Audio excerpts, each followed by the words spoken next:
Nós vamos refletir algo sobre a palavra do Senhor, bem breve, bem simples, mas muito objetiva.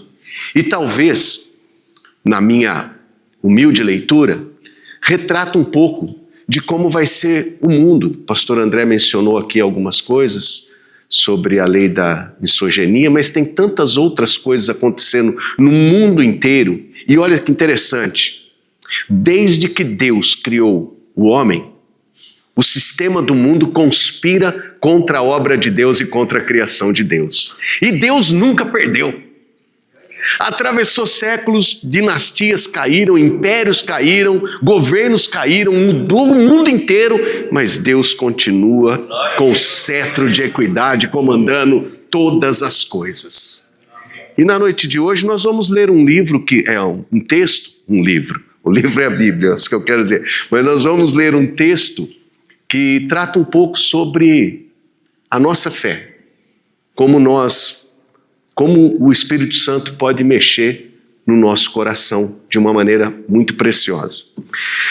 João capítulo 19, se você puder abrir, apenas 2 versículos, o 39 e o 40,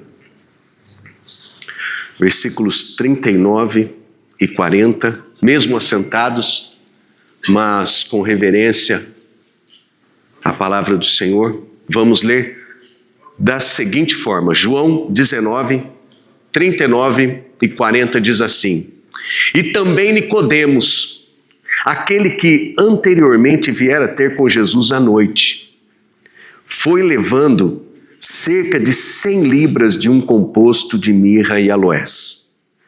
Tomaram, pois, o corpo de Jesus e o envolveram em lençóis com os aromas, como é de uso entre os judeus na preparação para o sepulcro. Oremos. Soberano e eterno Deus, Pai de amor e graça, bendito é o teu nome e muito digno de ser louvado. Aprove ao Senhor nesta noite, pela tua soberania, pela tua grandeza, que nós pudéssemos estar reunidos aqui neste momento. E para o nosso coração, Pai, agora, esta é a hora de Deus para a nossa vida. E nós nos rendemos ao Senhor, nos entregamos ao mover do teu Espírito. Eu peço ao Senhor humildemente, eu que sou pó e cinza, que o Senhor possa fazer com que esta simples reflexão possa produzir o efeito, o resultado, o fruto ao qual o Senhor está permitindo ela ser refletida. Pai querido e bendito, o Senhor pode trabalhar com a mesma palavra ou a mesma frase no coração de cada um de nós, justamente, exatamente na necessidade do que o nosso coração precisa receber. E assim nós pregamos, oramos, sabendo que o Senhor está repreendendo tudo que trabalha contra este momento e contra tudo que quiser lançar qualquer dardo, qualquer setra contra a nossa família. Está quebrado agora por terra em nome de Jesus, ó Pai. Assim oramos e te agradecemos. Amém e amém. E se a nossa fé mais profunda não nascesse no dia de um milagre, mas numa noite de silêncio escura? Você já parou para analisar isso? Se a nossa fé nascesse no momento, nossa fé mais polida, mais importante, mais vívida dentro de nós, nascesse num momento de silêncio e de escuridão. Bem, vamos lá. Vamos falar desse homem, Nicodemos, que aparece apenas 3 vezes na Bíblia e apenas no Evangelho de João, ninguém mais fala sobre Nicodemos. Nicodemos, você não vai ver ele nos momentos dos milagres de Jesus, nas travessias de Jesus de um lado para o outro, ressuscitando pessoas como o filho da viúva de Naim, Lázaro. Você não vai encontrar Nicodemos dentro desse contexto. Na multiplicação dos pães e dos peixes, não vamos ver Nicodemos nesses momentos. Não vamos encontrar Nicodemos nos milagres realizados com surdos, com cegos, com paralíticos, não vamos encontrar Nicodemos em nenhum destes momentos, que são momentos, você acredito que vai concordar comigo, que inspiraria a fé de qualquer um aqui, qualquer um destes milagres do Senhor Jesus, acontecendo agora. Não estou me referindo aos tempos que eles foram registrados, mas acontecendo agora, inspiraria qualquer um de nós e nos colocaria a gritar a plenos pulmões: glória a Deus, louvado seja o nome do Senhor Jesus. Essa fé é fácil de manter. Difícil é a que nós podemos hoje aprender com Nicodemos. Nicodemos resolve aparecer num dos momentos mais difíceis. Ele aparece e intervém quando Deus, deixa eu pôr entre aspas, quando Deus parecia ter perdido. Jesus morreu. Aparecem esses dois homens, José de Arimateia e Nicodemos. E Nicodemos, ele aparece, ele tem esse hábito, essas 3 vezes que nós entendemos, ele aparece lá com Jesus uma noite, conversando, depois com o Sinédrio, e o Sinédrio discutindo por que não prenderam, por que os soldados não prenderam Jesus, e ele está ali, e ele se defende Jesus no meio de todo o diálogo, e aqui, nesse momento, ele aparece quando ninguém quer fazer absolutamente nada. Ele se expõe. Aí uma pergunta para nós refletirmos. E quando o céu parar de oferecer garantias e restar para a nossa caminhada só uma cruz e um túmulo ocupado? E quando vier a manifestação do abominável da desolação que nós estamos prestes a viver o anticristo, e quando não houver mais prodígios, maravilhas, sinais, que o céu vai ficar em silêncio nesse período, e aqueles que são da fé vão permanecer em pé, independente do que enfrentarem, passarem, sejam privações, sejam o que for, como o apóstolo Paulo diz lá em Romanos capítulo 8, nem a morte, nem os poderes, nem a fome, nem a espada, nada poderá nos separar do amor de Deus, mesmo se ele ficar em silêncio. E quando não houver mais garantias, que tipo de adoração e devoção será oferecida ao Pai, ao Filho e ao Espírito Santo nessas ocasiões? Aqui, no momento em que tudo escureceu, aparece esse homem chamado Nicodemos, junto com José de Arimateia, mas eu quero falar sobre Nicodemos. Ele aparece com alguns objetos estranhos de adoração, de devoção e confiança. Ele vai lá na cruz, com algumas pessoas provavelmente, descem o corpo de Jesus e eles começam a limpar o sangue de Jesus, limpar o corpo de Jesus e começam a envolver Jesus num tipo de devoção estranha para nós nos dias de hoje. Lençóis, mirra e aloés. Eles começam a mexer no corpo de Jesus. Agora, olha que interessante. Muitas pessoas que tocaram em Jesus foram curadas. E esse homem tirou, escuta, Jesus foi para a cruz para salvar cada um de nós. Depois da missão cumprida, a última palavra de Jesus na cruz, está consumado. Esse homem vai lá tirar o Salvador da cruz. Sem vida, parecia que tudo estava perdido. Nicodemos talvez seja o antídoto para uma fé performática que nós estamos vivendo no dia de hoje. Só de performances, só de conquistas.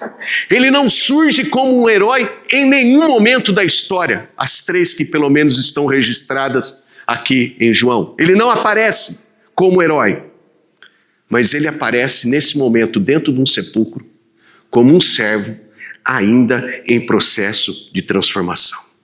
Presta atenção, mestre em Israel, membro do Sinédrio, guardião da lei, tinha status, prestígio, ele tinha segurança religiosa porque ele fazia parte do negócio, era do alto escalão.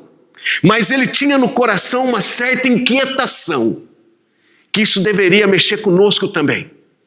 Havia no coração de Nicodemos uma certa inquietação, que todos os rituais propostos pelo judaísmo, todos os rituais que eles cumpriam cabalmente, com purificação, de troca de vestes, de afastamento da família para dedicar 1, 2, 3 dias, sei lá quanto tempo, para se purificar, para poder entrar na presença de Deus. Todos esses tipos de rituais ele seguia à risca, mas havia um vazio dentro do coração, porque esses rituais não preenchiam o vazio que havia no coração dele. Você lembra? Ele tinha dúvidas, ele ia conversar com Jesus.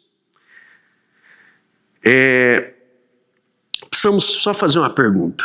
Diante de tudo que a gente entende sobre igreja, pregação, escola bíblica dominical, devocionais, me diga uma coisa. Qual foi o ensinamento que no teu devocional Deus falou com você, ou em uma pregação Deus falou com você, que você colocou em prática na hora? Que você falou, eu vou viver isso agora. Porque senão a gente corre o risco de estar dentro de uma fé performática e não produzir o fruto que o Espírito Santo quer que nós venhamos a produzir. É comum, me permitam falar isso, eu me converti nessa plataforma e eu falo isso abertamente. O pastor André é um pastor que me pastoreia, é o meu pastor. Me converti aqui, fui para o seminário aqui, fui pastorear igrejas, pastoreei alguns lugares, fui em diversas igrejas, conheço muitos pastores e assim, me intrigava e me desafiava. A igreja que a gente prega, os pregadores pregam, eles saíam cantando as canções e esqueciam da mensagem. As canções mexiam, mas a mensagem não transformava. Rituais, vazio, que não produz nada na vida de ninguém. O que você ouve que você coloca em prática, ou o que você lê da tua Bíblia, qual é o teu devocional que você é confrontado pela palavra e coloca em prática? Eu vou repetir algo que eu sempre falo aqui. A Bíblia não é um livro para ser lido. É um engano quando você vai ler a Bíblia. A Bíblia é para te ler. É quando você escorre os olhos aqui, é ela quem mostra para você o que você está melhorando, crescendo, e é ela que mostra para você quem está faltando.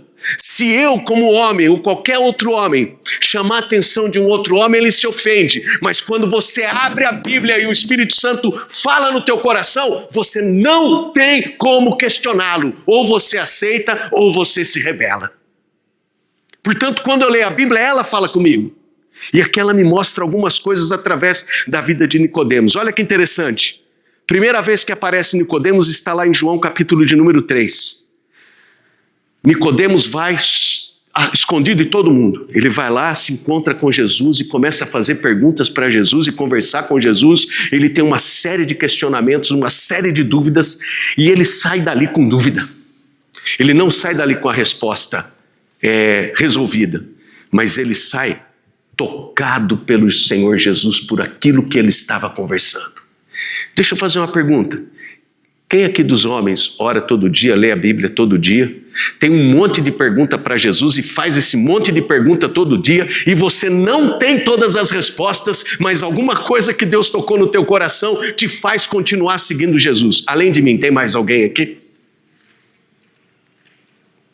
Nicodemos sai da presença de Jesus. Aí acontece uma coisa, ele sai, mas Deus plantou alguma coisa dentro do coração daquele homem. Uma semente está plantada no coração de Nicodemos, e é noite. E Nicodemos então volta para casa.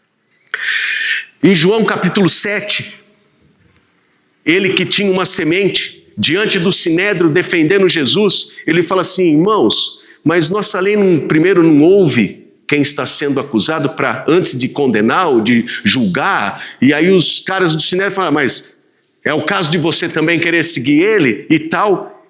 ali, naquele lugar, ele produz o fruto da semente que Jesus colocou no coração dele, lá no João capítulo de número 3. Deus põe uma semente no coração, no capítulo 7, o fruto brota. Mas o ministério de Jesus continua e Nicodemos não faz parte dele. Jesus continua avançando no ministério, crescendo o número de seguidores, os discípulos mais próximos, milagres. Os discípulos estão no cenáculo, veem toda a preparação da ceia, a instituição da ceia. Os discípulos, 3 deles, estão mais próximos no Getsemane. Todos eles veem o Senhor orando 3 vezes, pedindo para afastar o cálice, mas confiando no plano de Deus. Eles veem Jesus ser preso, mas na cruz houve um abandono de todos. Na cruz houve um abandono de todos, só ficou um, João. Isso aqui é a minha heresia, tá bem? Você não precisa acreditar nisso, heresia é uma não verdade bíblica. Minha heresia, quando João também estava querendo sair, aí Maria abraçou ele para chorar e começou a chorar, e Jesus falou, eu vou aproveitar esse momento, porque senão o João vai embora também. Ó, eis aí tua mãe, eis aí teu filho, já deu uma missão no momento ali. Na cruz, abandono total. Jesus então entrega-se, né? Ninguém matou Jesus, Jesus se entregou para perdoar os nossos pecados. E aí acontece uma coisa interessante. Nicodemos, agora com uma fé madura, agora ele não tem mais uma semente. Agora não é mais importante o fruto, porque agora ele tem uma raiz plantada dentro do seu coração e ele começa a produzir frutos. Ele se desfaz de toda a performance, todos os títulos, vai lá em Pilatos. Aqui é uma coisa interessante acontece. Ele, José de Arimateia, pede o corpo de Jesus. E por alguma razão que Deus estava trabalhando, porque os mistérios de Deus nós não entendemos, Deus já estava trabalhando no coração de Pilatos para liberar. Mas na minha cabeça eu quero entender o seguinte, que Pilatos, antes de liberar Jesus para ser crucificado, de entregar Jesus, a esposa de Pilatos fala para ele assim, olha, eu tive um sonho essa noite, não entra numa com esse justo não, você não vai se dar bem. E aí Pilatos, então, curioso pelo que a esposa falou, vai falar com Jesus. E eles têm lá o diálogo que eu sei que vocês conhecem, o tempo eu vou economizar o diálogo. E aí Nicodemos e Pilatos se olham e se veem. E Pilatos fala, o que encorajou, o que trouxe coragem no coração desse homem para vir me pedir um morto? Não é comum ninguém na justiça pedir um morto. Posso levar para casa? Não posso levar? Não é comum. Só que quando Pilatos olha para Nicodemos, ele tem o impacto de um homem que não precisa de nada do lado externo para convencer ele de que aquele é o Cordeiro de Deus que tira o pecado do mundo. E por alguma razão, ele olha para Pilatos, quando Pilatos, tá bom, eu vou deixar, e ele, sem falar nada, porque não está na Bíblia, isso aqui eu estou entendendo, estou interpretando, ele olha para Pilatos e fala, você entendeu o que é ficar com ele sozinho, num momento de dor, num momento de frustração, num momento de perda, e Pilatos se cala diante de Nicodemos, e eles vão lá e pegam o corpo, tira da cruz e leva para o sepulcro. Olha só que interessante, vou ser rápido aqui. Quando Jesus tinha poder, estava vivo, curando, as pessoas tocavam, eram curadas, cegos, paralíticos, coxos. Quando Jesus tinha poder, Nicodemos tinha dúvidas. Mas, quando Jesus morreu, lá dentro do sepulcro, Nicodemos teve certezas. Não precisou Jesus falar. Precisou apenas Jesus agir. E a ação de Jesus para tirar o pecado meu, o pecado seu na terra, foi tão preciosa que Nicodemos ficou impactado com isso. E não foi do lado de fora. Foi dentro de um túmulo escuro, de um túmulo onde cheirava morte, onde ele estava limpando, uma devoção estranha, passando mirra, aloés, tirando, enxugando, lavando o sangue para poder enrolar ele nos lençóis, e uma coisa que ele estava fazendo ali, sabendo que quem estava ali era o Cordeiro de Deus que tira o pecado do mundo. Ele teve fé, confiança e segurança em quem Jesus é antes do domingo, porque nós vivemos o domingo, nós celebramos anualmente a Páscoa, mas ele não sabia o que ia acontecer, e no momento de dor, de escuridão, a fé dele foi trabalhada de tal forma, com tal profundidade, que ele saiu daquele lugar e nunca mais foi o mesmo. Olha que interessante, lá dentro do túmulo, lá dentro daquele lugar. Enquanto no sábado, na sexta-feira Jesus morreu, enquanto no sábado os judeus celebravam em seus lares, porque era o sábado, não podia andar, não podia fazer nada, enquanto os judeus nos seus lares, presta atenção, celebravam ter matado o Messias, o Cordeiro de Deus, zombando, colocando uma placa: este é o Rei dos judeus, em 3 línguas. Enquanto os judeus zombavam da morte do Cordeiro, Deus estava dentro do túmulo com Nicodemos, celebrando o Salvador dos pecadores.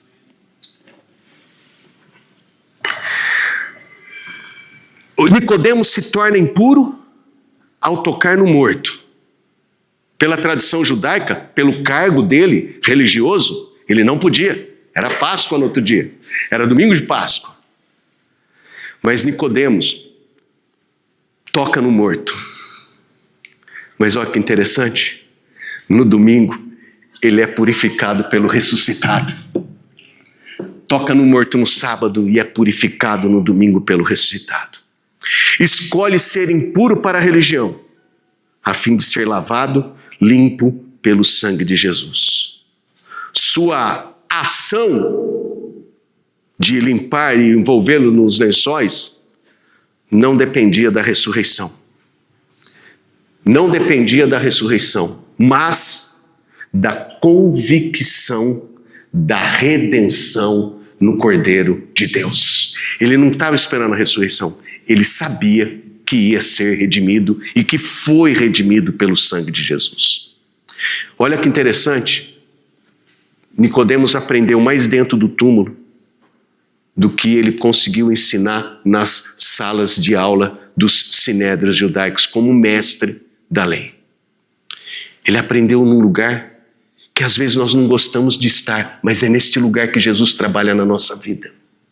Olha, é maravilhoso a adoração coletiva, mas se você vê como Deus trabalha nas Escrituras, Ele nos tira do meio de pessoas, Ele nos tira do meio de situações, às vezes Ele permite que nós nos afastemos, porque o verdadeiro trabalhar dele está quando estamos sozinhos. Eu destaquei um na minha cabeça aqui, Jacó.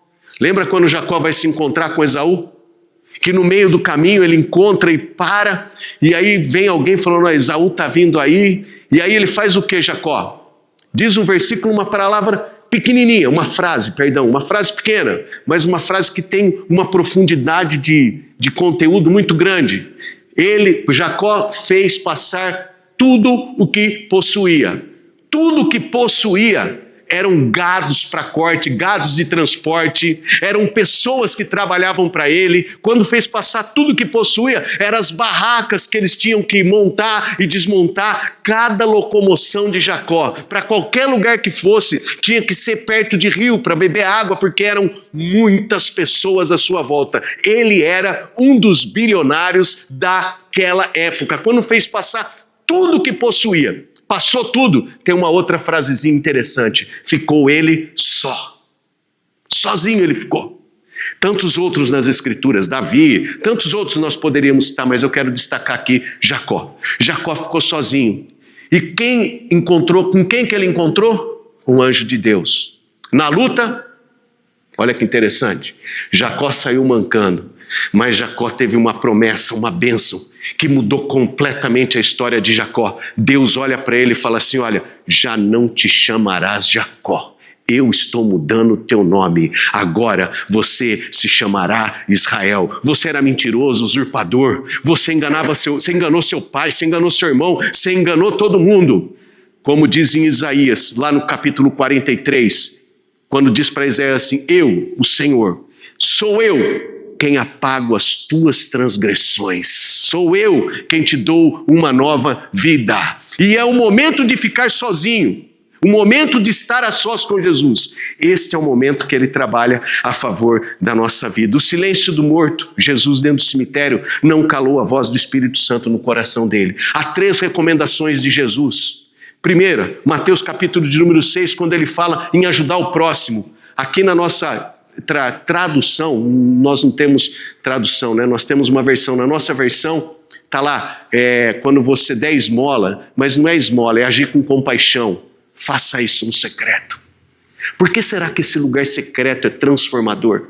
Quando você fizer alguma coisa para alguém, não precisa a mão esquerda ficar sabendo o que você fez. Faça no secreto. Ninguém precisa saber. Quando você for orar, outra recomendação. Entra no teu quarto, fecha a porta e ora ao teu pai que está em secreto. E o teu pai que te vê em secreto te recompensará. Outra recomendação de ficar sozinho no mesmo contexto. Quando você jejuar, lava o rosto para ninguém ver que você está em comunhão com Deus. No meio das tuas lutas, das tuas frustrações, das tuas dificuldades, no meio das tuas preocupações. Quando você jejuar, lava o rosto. Ninguém precisa saber, só Deus. E Deus tem um poder incrível de agir quando nós estamos sozinhos. Quando nos sentimos abandonados, quando nos sentimos esquecidos, é nesta hora que Deus se manifesta e fala uma frase que é mais sentida aqui do que ouvida. Eis que eu estou contigo todos os dias até a consumação dos séculos. A verdade é que Nicodemos, depois de décadas, abre mão de uma postura religiosa, de uma religiosidade, e ele assume diante do Deus que é amor, do Deus que é espírito, a sua espiritualidade. Eu, pastoreando igrejas, eu vi coisas que eu ouvia, que depois que eu comecei a pastorear, eu identifiquei. A igreja no culto de ceia, ela lota pra caramba. Muitos querem o Pentecostes. Muitos querem o fogo do Espírito Santo. Mas ninguém quer, vou simbolizar que tem uma mesa de ceia aqui, mas poucos que vêm ser triturado como pão e pisado para produzir vinho. Sabe, eu não sei como é que você chegou. E eu não estou pregando para você. Eu estou compartilhando com você o que eu tenho lido e pedido de respostas na minha vida. Porque eu também me sinto às vezes sozinho. Falo, meu Deus, calma. E ali naquele lugar sozinho. Que homem não chora na frente de homem, mas homem chora na frente de Deus. Nesse lugar sozinho, ele fala, calma, estou trabalhando em você. Calma, estou mexendo nisso. E aí você sai para a rua. E aí você toma um tapa na face. Bati tão forte que doeu mesmo. Alguém queria vir no meu lugar aqui, por favor, para mim poder terminar o exemplo? E aí você sai para a rua, toma um tapa na face direita. E o Espírito Santo, filho, ninguém viu tua lágrima, ninguém conhece tua oração, ninguém conhece a tua dor, mas eu conheço a tua caminhada comigo. Vira a outra face. Essas coisas não acontecem no meio porque não dá tempo da gente fazer isso quando está todo o fervor da igreja. Essas coisas acontecem quando nós entramos lá dentro do quarto e ninguém vê, ninguém sabe. E eu não preciso da adoração pública. Aonde eu estiver, Ele que prometeu estar comigo todos os dias, se faz presente. Aonde eu estiver, Deus está trabalhando, porque eu e você não somos cristãos, nós somos sal e luz da terra. Nós não fazemos parte de um aprisco fechado, nós somos aqueles que levamos a palavra. E olha, nós estamos chegando no finais dos tempos, pouco me importa quem vai ganhar a política, acredite, o país está e vai atravessar uma das piores crises, independente de quem ganhar, ninguém vai resolver o problema. O único que vai resolver o problema é o anticristo, e ele já está revelado na palavra. E os únicos que vão confrontar ele são homens que, no silêncio da sua vida, na dor silenciosa do seu canto, naquele momento da sua devoção, seja com lençóis, ou mirra, ou aloé, seja desse jeito, você vai estar na escuridão, mas Deus vai estar trabalhando na tua vida, e a escuridão que você está vai servir de luz para quem não conhece Jesus. A única missão nossa é pregar o evangelho para que pecadores sejam salvos. Essa é a única missão. E Jesus precisa de cada um de nós. A tua dor pode ser a inspiração de alguém. A tua caminhada pode encorajar alguém que esteja desistindo. Hoje, vou fazer um desafio aqui. Fazer um desafio, pastor. Hoje, lembra de alguém que você não viu aqui hoje e fala só assim: ó, irmão, tudo bem? Eu só queria fazer uma oração porque eu senti tua falta. Não precisa falar porque ele não veio. O que aconteceu que você não foi? Não precisa cobrar. É só falar o seguinte: senti tua falta. Senti tua falta. Só isso. Você vai ver o que você vai provocar na vida dessa pessoa e as bênçãos que Deus vai provocar na família dele. Você é um promotor das bênçãos de Deus. O último versículo, e eu encerro aqui para nós orarmos, que está em 2 Coríntios, capítulo de número 6, versículo de número 10, que diz assim: olha, entristecidos. Pode ser que você esteja entristecido, mas sempre alegre. Sempre. Porque alguma coisa queima aqui dentro. Pobres, não é de dinheiro, às vezes de coragem, de ânimo, mas enriquecendo a muitos pelo meio da fé. Nada tendo. Estou sem vontade, estou sem coragem, estou sem perspectiva, mas possuindo tudo, porque aquele que habita em você, o que habita em nós, é maior do que o que está no mundo.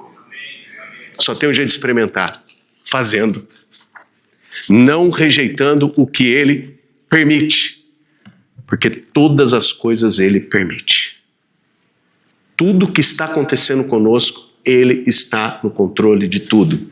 E ele não quer que a gente dê certo, ele não quer que a gente dê resultado, ele quer que a gente produza fruto, e fruto do Espírito Santo.